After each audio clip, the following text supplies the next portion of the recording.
ಮನಸ್ಸಿಗೆ ಅನ್ಸುತ್ತೆ. ಸೊ ಅದರಿಂದ ಸೊ ಮೋಟಿವೇಶನ್ ಅಥವಾ ಇದು ಪ್ರೇರಣೆಯನ್ನು ಏನಂತ ಕರಿತೀವಿ, it is depend upon the internal feeling of A person. It is an internal feeling. The urge drives aspirations than striving or needs of a human being, which are internal influence of a human behavior. Okay, so ಅಂದ್ರೆ ಇಲ್ಲಿ ಏನಂತ ಹೇಳಿದೆ, it is depend upon the internal feeling ಅಂತ ಹೇಳಿದೆ. Okay, ಇಲ್ಲಿ ಏನೇನ್ ಮಾಡ್ತೀವಿ, how to motivate, you can going to urge means we are going to providing the encourage. Aspirations, ಇದು ಒಂದು ಆಕಾಂಕ್ಷೆ ಅಂತ ಹೇಳ್ಬೋದು, aspiration. Then striving, we are going to ಏನಂತ ಸ್ಟ್ರೀವಿಂಗ್ ಅಂದ್ರೆ ಇಲ್ಲಿ ಪ್ರಯತ್ನ ಪಡುವಂಥದ್ದು. ಯಾವ ರೀತಿ ಪ್ರಯತ್ನ, ನಮ್ಮ ಒಂದು ಆಬ್ಜೆಕ್ಟಿವ್ಸ್ ಏನಿದೆ ಅದನ್ನ ಈಡೇರಿಸಿಕೊಳ್ಳುವಂತ ಒಂದು ಪ್ರಯತ್ನವನ್ನ ನಾನು ಮಾಡಬೇಕು through the motivation. Striving or to fulfilling the needs of a human being. Okay, so through the internal influence of human behavior. So this is also one of the feature of motivation. Means as per this feature, it is completely depend upon the internal feeling of a person. We can providing the through the motivation you can going to achieve our organizational goals and objectives. For example, so each and every person, he can expecting one comfortable house, so one bike, one car, or one reputations into the society. So he can expecting this all those things in every human beings. Okay, so at the time of you are going to provide the motivation, we can give certain incentives or bonus or any monetary benefits to the person. He can possible to fulfilling these are all the needs of a person. ಅಲ್ವಾ?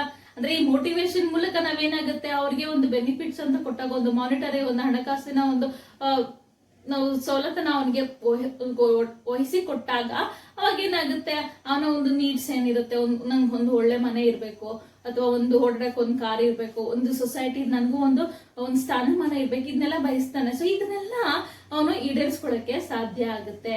So ಈ ರೀತಿ ಮಾಡೋದ್ರಿಂದ so ಅವನೇನಾಗುತ್ತೆ, ಒಂದು personally ಅವನಿಗೆ satisfaction ಸಿಗುತ್ತೆ, ಅವನೊಂದು organisation ಅಲ್ಲಿ ಸರಿಯಾದ ರೀತಿ ಕೆಲಸ ಮಾಡ್ತಾನೆ ಅಂತ. Okay, this is one of the main feature of the motivation. So another one is motivation produces goal directed behavior. Okay, ಏನಾಗುತ್ತೆ, motivation goal directed behavior.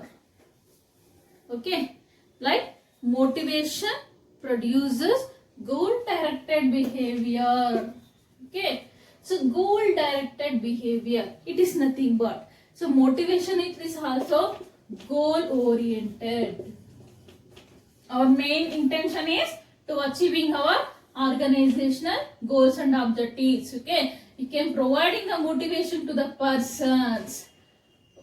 Each and every person can work into the organization on the basis of the goals. Okay, it is one of the goal oriented. Okay, for example, promotion helpful to improving the performance. You can handle through the promotion of through providing the promotions to any persons, the person can possible to improve his behavior. ಅಂದ್ರೆ ಇಲ್ಲಿ ಪ್ರತಿಯೊಬ್ಬ ವ್ಯಕ್ತಿಗೆ ಏನಾಗುತ್ತೆ, ಒಂದು promotions ಅಂತ ಕೊಟ್ಟಾಗ ಅವನೇನಾಗುತ್ತೆ, ಅವನ position change ಆಗುತ್ತೆ, ಒಂದು ಲೋವರ್ ಲೆವೆಲ್ ಇಂದ ಹೈಯರ್ ಲೆವೆಲ್ಗೆ ಮೂವ್ ಆಗ್ತಾರೆ. ಸೊ ಅವಾಗ ಏನಾಗುತ್ತೆ, ಅವನ ಒಂದು ಹೈಯರ್ ಲೆವೆಲ್ಗೆ ಯಾವಾಗ ಮೂವ್ ಆಗ್ತಾನೆ, ಅವನಿಗೆ ಹೈಯರ್ ರೆಸ್ಪಾನ್ಸಿಬಿಲಿಟೀಸ್ ಬರುತ್ತೆ. ಹೈಯರ್ ರೆಸ್ಪಾನ್ಸಿಬಿಲಿಟೀಸ್ ಬಂದಾಗ ಈಗ ಮುಂಚೆ ಹೇಗೆ ಕೆಲಸ ಮಾಡ್ತಿದ್ನೋ ಅದೇ ರೀತಿ ಮಾಡೋದಕ್ಕೆ ಸಾಧ್ಯ ಆಗೋದಿಲ್ಲ. ಅವನ ಒಂದು ಬಿಹೇವಿಯರ್ ಚೇಂಜ್ ಮಾಡ್ಕೋಬೇಕಾಗತ್ತೆ, ಅವನ ಪರ್ಫಾರ್ಮೆನ್ಸ್ ಕೂಡ ಚೇಂಜ್ ಆಗುತ್ತೆ, ಅಲ್ಲಿ ಅವನ ಒಂದು ಇಂಪ್ರೂವೈಸೇಷನ್ಸ್ ಮಾಡ್ಬೇಕಾಗತ್ತೆ, ಅವನ ಒಂದು ಫುಲ್ ರೆಸ್ಪಾನ್ಸಿಬಿಲಿಟೀಸ್ ಕೂಡ ಜಾಸ್ತಿ ಆಗುತ್ತೆ. ಅದರಿಂದ ಸೊ ಯಾವುದೇ ಒಬ್ಬ ವ್ಯಕ್ತಿಗೆ ಮೋಟಿವೇಶನ್ಸ್ ಅಂತ ಕೊಟ್ಟಾಗ ಅವನ ಒಂದು ಡಿಸೈರ್ಡ್ ಗೋಲ್ಸ್ ಏನಿದೆ ಇದನ್ನ ಫುಲ್ಫಿಲ್ ಮಾಡೋದಕ್ಕೆ ಸಾಧ್ಯ ಆಗುತ್ತೆ. Even in personally or into the organisation oriented, personal ಆಗಿರ್ಬೋದು ಅಥವಾ ಒಂದು ಆರ್ಗನೈಸೇಷನ್ ಓರಿಯೆಂಟೆಡ್ ಆಗಿರ್ಬೋದು, ಅವನ ಗೋಲ್ಸ್ ಒಂದು ನೀಡ್ಸ್ ಏನಿದೆ ಅದನ್ನ ಫುಲ್ಫಿಲ್ ಮಾಡೋದಕ್ಕೆ ಈ ಮೋಟಿವೇಶನ್ ಇಂದ ಸಾಧ್ಯ ಆಗುತ್ತೆ ಅಂತ. Okay, so another one is motivation can be either positive or negative. Motivation can be either positive or negative. How should be positive and negative? So motivation including both positive terms and negative terms. Both, it including both positive and negative aspect. ಎರಡನ್ನೂ ಒಳಗೊಂಡಿದೆ. How it is? For the purpose of the positive motivation, when any person can work properly into the organization, when he can going to get more skills or knowledge and experience in particular work, so we are providing the promotions or assigning the higher responsibilities to that particular person. It is one of the positive motivation. ಯಾವ ಒಬ್ಬ ವ್ಯಕ್ತಿ ಒಂದು organisation ಅಲ್ಲಿ ಅವನದೇ ಆದ ಒಂದು skills knowledge ಒಂದು expertise ಆಗಿರ್ತಾನೆ, ಸರಿಯಾದ ರೀತಿ ಚೆನ್ನಾಗಿ ಕೆಲಸ ಮಾಡ್ತಿರ್ತಾನೆ, ಅಂತವನಿಗೆ ಇವ್ರು ಮಾಡಿರುವಂತ ಕೆಲಸಕ್ಕೆ ಒಂದು ಪ್ರಮೋಷನ್ ಕೊಡೋದಿರ್ಬೋದು, ಅಥವಾ ಒಂದು ಹೈಯರ್ ರೆಸ್ಪಾನ್ಸಿಬಿಲಿಟೀಸ್ ಕೊಡೋದಿರ್ಬೋದು, ಅಥವಾ ಒಂದು ಹೆಚ್ಚಿನ ಒಂದು ಬೋನಸ್ ಅಂತ ಕೊಡೋದಿರ್ಬೋದು, ಇನ್ಕ್ರಿಮೆಂಟ್ಸ್ ಅನ್ನ ಕೊಡೋದಿರ್ಬೋದು. ಇದೆಲ್ಲ ಏನಾಗುತ್ತೆ? ಪಾಸಿಟಿವ್ ಮೋಟಿವೇಶನ್ ಅಂತ ಕರಿತೀವಿ. Okay, like the negative motivation, it is also one type of motivation is that in sometimes if any worker cannot possible to work into the organization, ಅವ್ನು ಯಾವುದೇ ರೀತಿ ಸರಿಯಾದ ರೀತಿ ಕೆಲಸ ಮಾಡ್ತಾ ಇಲ್ಲ, ಅವನ ಎಫರ್ಟ್ಸ್ ಅನ್ನ ಹಾಕ್ತಾ ಇಲ್ಲ, ಅವನಿಗೇನಾಗುತ್ತೆ ಅಂತ ಒಂದು ಟೈಮಲ್ಲಿ ಇವರು ಪ್ರೊವೈಡ್ ಪನಿಷ್ಮೆಂಟ್ಸ್ ಅನ್ನ ಕೊಡ್ಬೇಕಾಗತ್ತೆ. ಯಾಕೆಂದ್ರೆ ಈಗ ಸರ್ ಏನೋ ತಪ್ಪು ಮಾಡಿದಾನೆ, ಮಾಡಿರೋ ತಪ್ಪನ್ನ ಅವ್ನು ತಿದ್ಕೋಬೇಕಾದ್ರೆ ನಾವು ಅವನ್ಗೆ ಪನಿಷ್ಮೆಂಟ್ ಅನ್ನ ಕೊಡ್ಬೇಕಾಗತ್ತೆ. ಥ್ರೂ ದ ಪನಿಷ್ಮೆಂಟ್, ಇದು ಒಂದ್ type of motivation.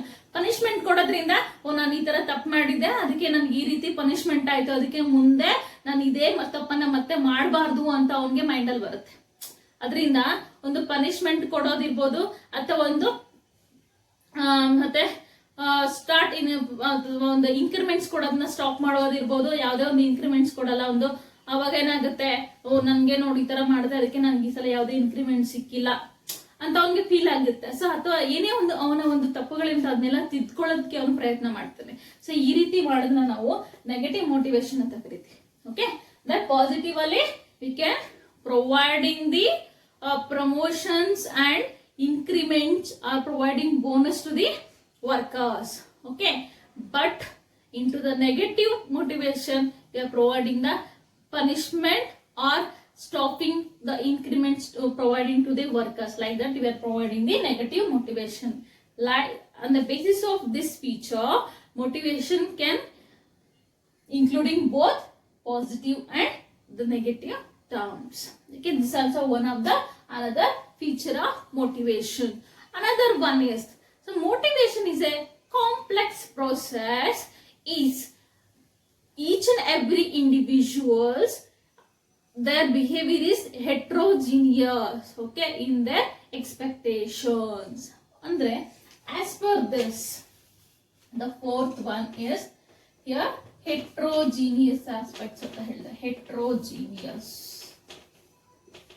aspects of behavior of a person.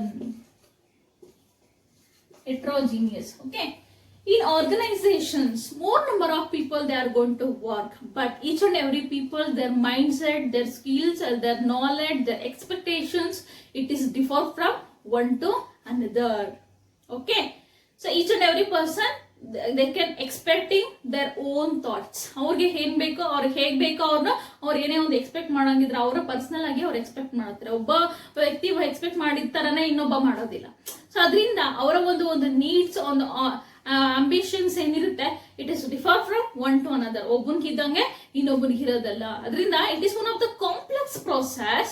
It is individuals are the heterogeneous in their expectations. ಅವರ ಒಂದು ಎಕ್ಸ್ಪೆಕ್ಟೇಷನ್ಸ್ ಅಲ್ಲಿ ಏನಾಗುತ್ತೆ, ಅವರು ಏನ್ ಎಕ್ಸ್ಪೆಕ್ಟ್ ಮಾಡೋದನ್ನ ಒಬ್ಬ ಪರ್ಸನ್ ಇಂದ ಇನ್ನೊಬ್ಬ ಪರ್ಸನ್ಗೆ ಚೇಂಜಸ್ ಇರುತ್ತೆ.